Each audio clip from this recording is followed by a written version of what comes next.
समुद्री जल खारा क्यों होता है? आप सोचे हैं आपका पसीना कैसा रहता है? नमक। देखिए, अगर कोई समुद्र बहुत बड़ा है तो उसका पानी ज्यादा खारा नहीं होगा। अगर कोई समुद्र छोटा है तो उसका पानी खारा होगा।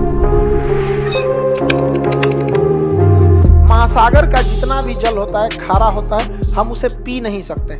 अगर पिएंगे तो फिर हमारे शरीर में बीमारी आने लगेगी, डिहाइड्रेशन होने लगेगा। वो पानी जल्दी देर तक रहता नहीं है शरीर में, वो खारा पानी होता है। दूसरा, उसमें ज्यादा देर तक रहेंगे तो चमड़वा छोड़ा देता है आपला का। बहुत ज्यादा उसका पानी क्या होता है? खारा होता है। ठीक है, अब समझिए ध्यान से, समुद्री जल खारा क्यों होता है? क्योंकि नदियां नमक को ले जाके समुद्र में गिरा देती हैं। हमारे अगल बगल के वातावरण में नमक बहुत ज्यादा है। आप सोचे हैं आपका पसीना कैसा रहता है? नमक। अभी पसीना जाता कहाँ है? जब तक नहाते नहीं है तब तक कहीं नहीं जाता है। आपके शरीर का पसीना वापस नहीं जा सकता है। कपड़ा सोख लेता है, नहीं तो आप लोग वो चकट के मैल बन जाता है यहाँ पे। और वो सारा का सारा पसीना जब आप नहाते हैं, हाँ जी, जगमोहन बेचारा जगमोहन को कह रहा है कि जगमोहन का पसीना महकता है। जगमोहन प्रिय विद्यार्थी है मेरा, समझ में आ गया कि नहीं आ गया? जगमोहन एकदम प्रिय विद्यार्थी है। अब ध्यान से समझिए, हमारा पसीना कैसा? नमकीन। गाय भैंस सब चीज का पसीना हम नहा लेते हैं, सारा नमकीन निकल गया, वो पानी नाली में गया, नाली से बड़े नाले में, नहर होते हुए नदी में। 140 करोड़ आदमी नहाया, किसी ना किसी नदी में गया, वो बंगाल की खाड़ी में गया या अरब सागर में गया, फिर बना नमक।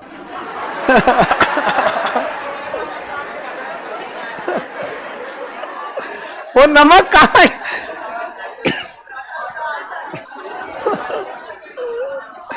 आगे सेंधा नमक खाने लायक है। देखिए, ऐसा नहीं है केवल वही नमक होता है। समुद्र में बहुत टाइप के नमक होते हैं, उसमें साधारण नमक होता है, लेकिन समुद्र में नमक बनने का मुख्य कारण नदियां हैं। क्योंकि समुद्र में कोई रहता ही नहीं है, इसलिए गली मोहल्ला बकोट वकोट के कहीं ना कहीं से क्या लाती है सर? नमक वमक लेके आते हैं, ले आके उलाट देते हैं क्या समुद्र में। और समुद्र को कहीं जाना नहीं है, वहां पे उसका पानी क्या हो जाता है? खारा। तो बताइए, समुद्र के जल के खारे होने का मुख्य कारण नदियां क्या है? नदियां हैं। देखिए, अगर कोई समुद्र बहुत बड़ा है तो उसका पानी ज्यादा खारा नहीं होगा। अगर कोई समुद्र छोटा है तो उसका पानी खारा होगा, ज्यादा हो जाएगा खारा। अटलांटिक महासागर का खारापन 35 है। कितना है? प्रशांत महासागर का है 31। कितना है? 30 है। कितना है? ना 31। कितना है? 31। हिंद महासागर का तो नहीं, इसका 36 है। हिंद महासागर का 35। हिंद महासागर का 35। चलिए अब ध्यान समझिए, जितना बड़ा सागर रहेगा उसका खारापन उतना कम रहेगा।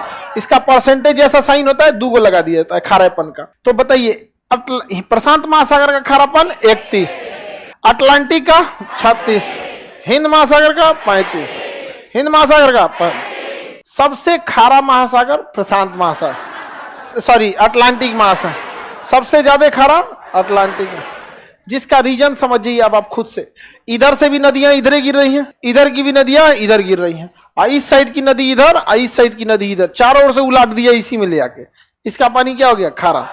हिंद महासागर का खारापन 35। देखिए, ये सारा नदी जितना इधर से आ रहा है ना, सब इसको क्या बना देगा? खारा बना देता है। प्रशांत महासागर इतना बड़ा है कि कितनों खारा कीजिएगा वो पंचुचुरे लगता है, क्योंकि सबसे बड़ा महासागर है। तो महासागरों में सबसे